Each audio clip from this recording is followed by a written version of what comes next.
It's 1942, and we're in Auschwitz, Germany. Somehow, by the grace of God, 3 individuals managed to escape from the concentration camp. The commander was determined to ensure that no one else would try and do that, so he selected 10 men to be placed in a cell to starve to death while the others watched. While the 10 men are being herded into the cell, one gentleman starts crying out for his wife and children, a Polish sergeant. His children and his wife is calling back to him, and at that point, a kindly Franciscan priest, Maximilian Kolbe, steps up and volunteers to take the man's place. It took about 2 weeks for 9 of the men to die, and since the soldiers wanted the space, they injected Maximilian with carbonic acid in order to hasten the process of death. Those standing by and watching reflected that the Franciscan priest gently extended his arm and willingly allowed those soldiers to inject him with the acid.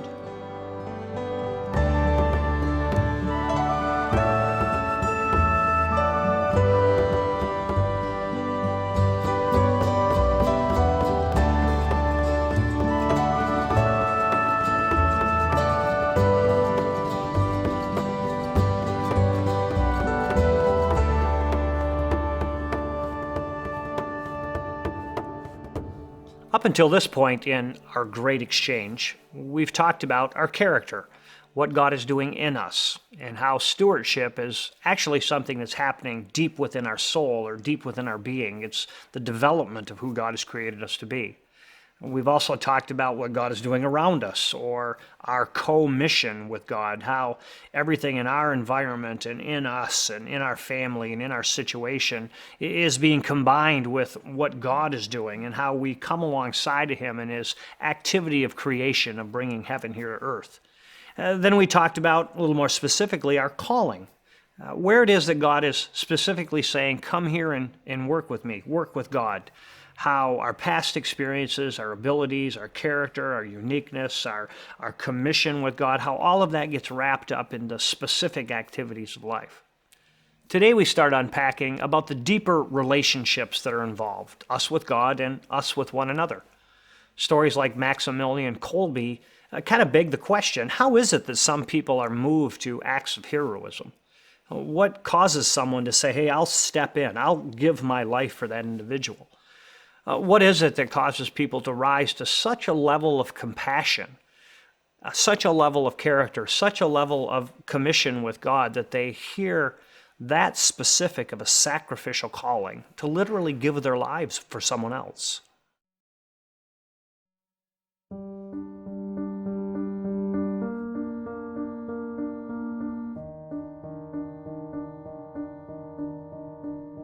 I will say to you, Mr. Shore, what I've said publicly to others, and that is that I had no knowledge and no involvement in the Watergate incident of any kind. That's I think, all I should say. At no time did I engage in any unlawful or illegal act in connection with this matter. There is much that the public has not been told about the circumstances surrounding this matter, and a great deal more, I believe, will be revealed in the course of this proceeding. Thank you. There was an unexpected and important development today in the Watergate investigations. Charles Colson has made an arrangement with the special prosecutor to tell all he knows about Watergate as a witness for the prosecution. I have watched with a very heavy heart the country I love being torn apart by the most divisive and bitter controversy in our nation's history. If this is to be a government of laws and not of men, then those men entrusted with enforcing the laws must be held to account for the natural consequences of their own actions. And not only is it morally right that I plead to this charge, but I fervently hope that this case will serve to prevent similar abuses in the future.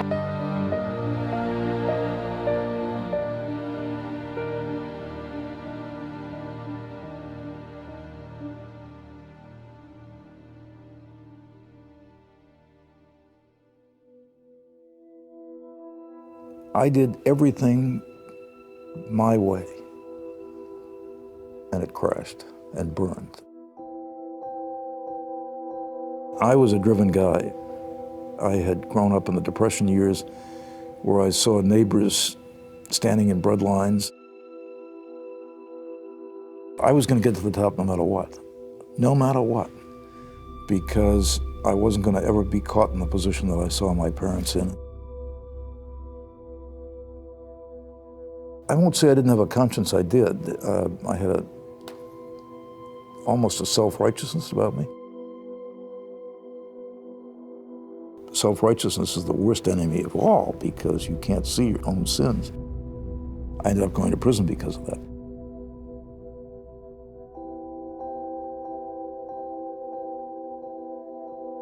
Little did I realize that my reward for being 3.5 years in the White House, I'd end up in prison, but I did.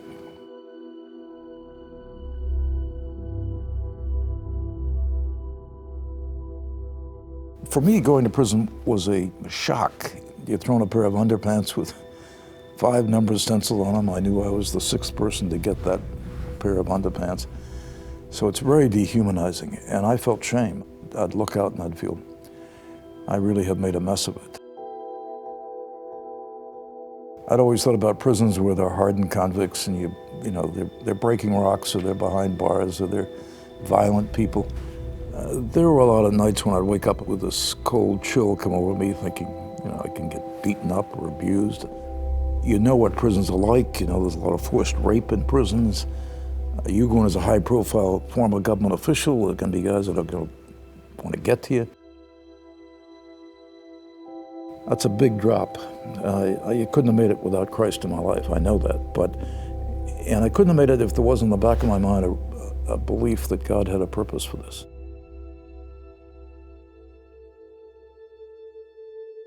In the White House, you're dealing with statistics and numbers and sizes of prisons, and you see justice as something that has to be administered by the state.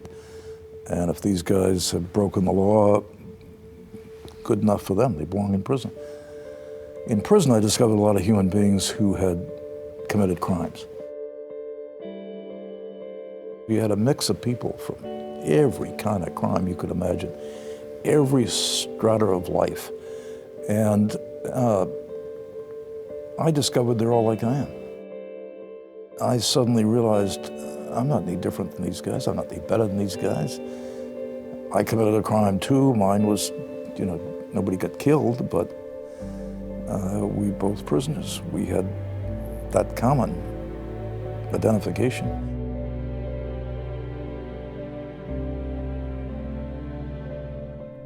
It was a great eye-opening experience for me. I knew them to be as good people as I'd known in my life anyway. I mean, it could be my neighbors, could be my closest friends. I felt a real burden for them because I saw them with nothing to do, most of them. They'd lie on their bunks and they'd stare into the emptiness, and they're rotting, and their souls are corroding. And that's the worst part about prison, is this feeling of you have no purpose, you have no meaning, nobody cares about you. So I really found myself caring for them as human beings.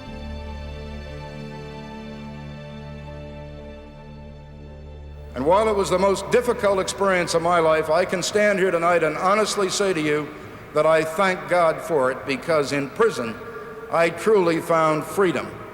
When I was released from prison, I was 42 years old. I'd had a very successful law firm. I knew how to make money practicing law.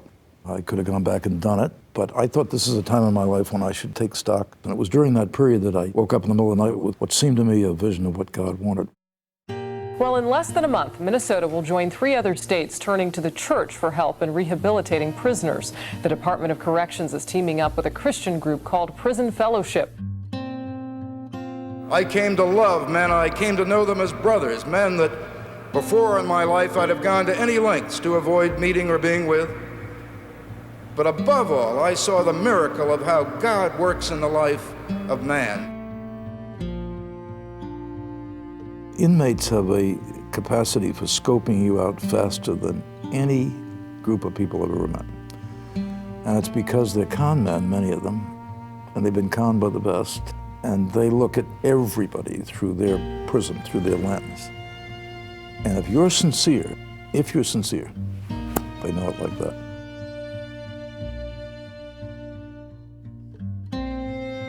People say to me, oh, well, you were the law and order Nixon guy, and now you're soft on crime, you're working with inmates. No, I'm not soft on crime. I want to stop crime, but I want to stop it by the only way it'll ever be stopped, and that's changing the human heart. The problem is not education, the problem is not poverty, the problem is not race, the problem is the breakdown of moral values in American life. Exactly right. And the criminal justice system can't respond. I've seen the moral roots of the criminal justice problem, and I realize as a Christian what's causing it. I've seen people broken in that prison experience and come out understanding the incarnation better than people who haven't been to prison, perhaps, because they know what it is to be broken. They know what Christ did for them on the cross. They know what he took away.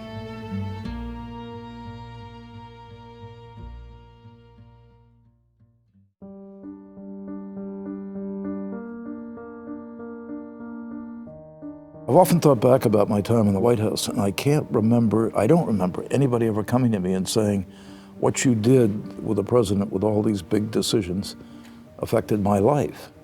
That's what drew me into politics. I thought I could transform people's lives, and I discovered I couldn't do it. It's what we can accomplish as we deal with people. And my greatest satisfaction, the greatest thing I think about is things I've been able to do for others.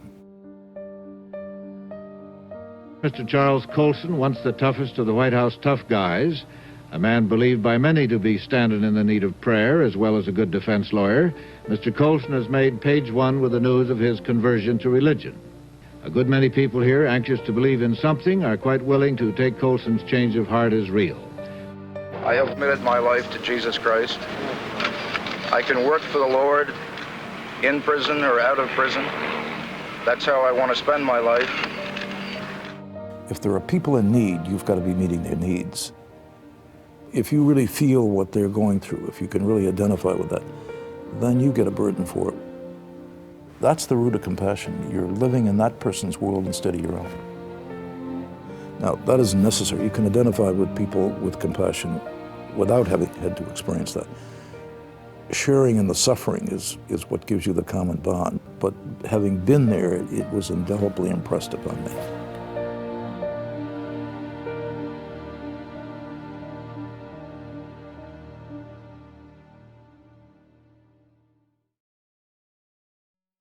This is the week in the Stewardship series where I think we drill down to what the essence of stewardship truly is. It is to be my brother's keeper. It is to be in relationship with those around me who need what God has placed in me or has given to me. It is being in such community with individuals that I am beginning to sense and feel what they sense and feel in their lives. God himself exists in community. He created Adam and Eve to be together. He created the Israelites as a nation. He created Jesus to be in a family with Mary and Joseph. He created the church to be a broader sense of brothers and sisters and a relationship, a community, a place where they share what God has given to them.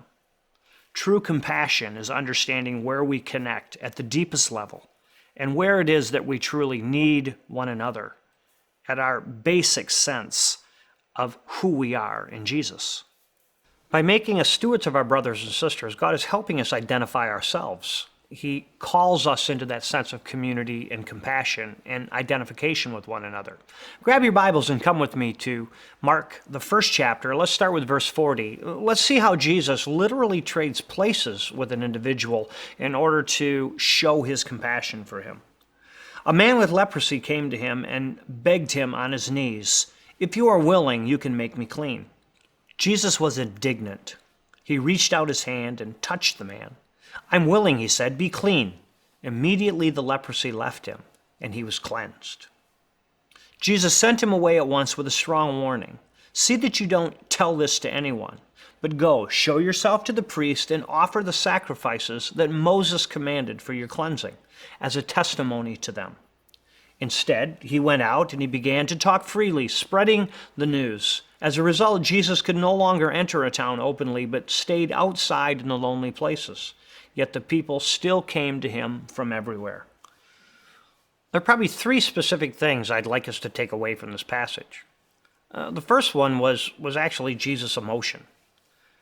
we see a fairly interesting, kind of an old-fashioned word here when it says that Jesus was indignant. He was angry. He had a strong reaction to the fact that the leper was being pushed out of community.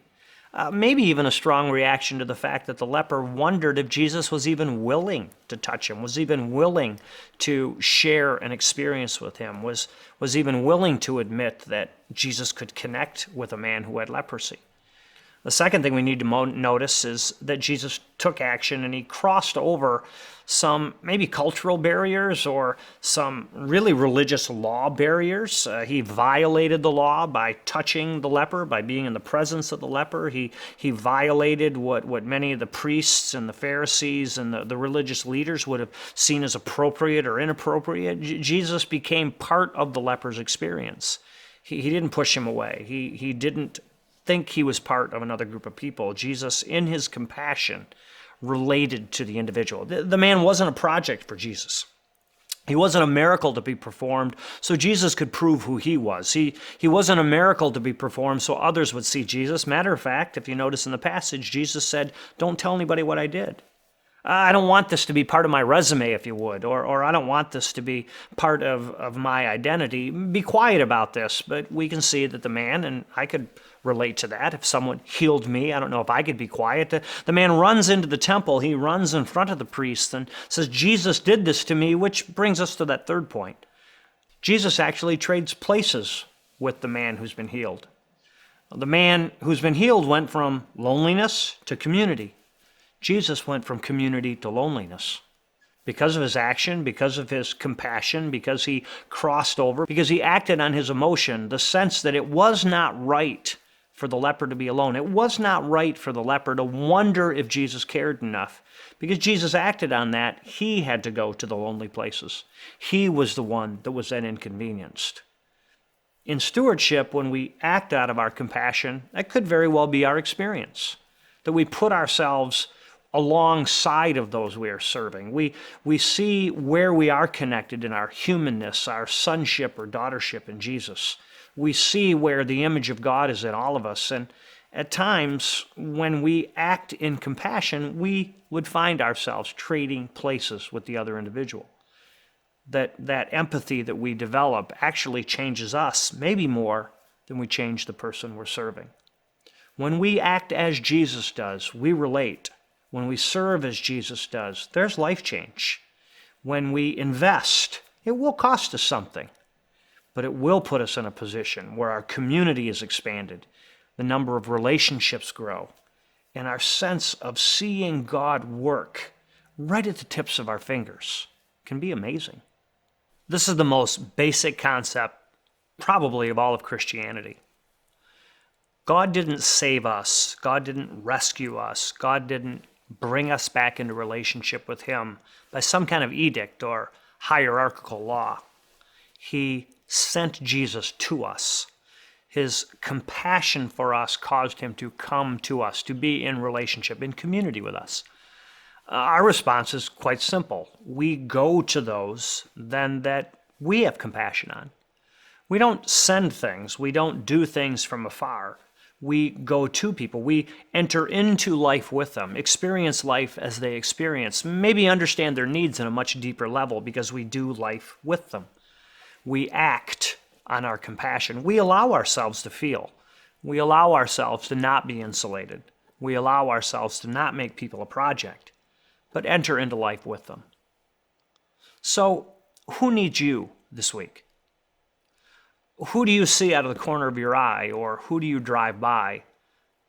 Who even in your own household do you walk past in the hallway that is looking for maybe a simple touch from your hand? Who needs, if you would, your salvation, your relationship, the understanding that, yes, I am willing to heal you. I am willing to give what I have, what God has given me, for the benefit of your sense of self and your sense of development.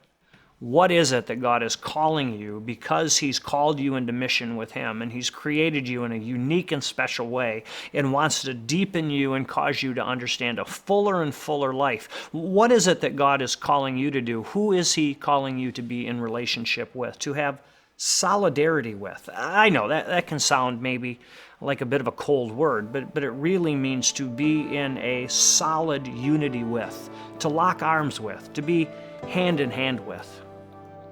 Who around you that if you added your life to theirs would experience such a relationship that they would want to run and tell everyone that they haven't necessarily been touched by you, but they've been touched directly by Jesus?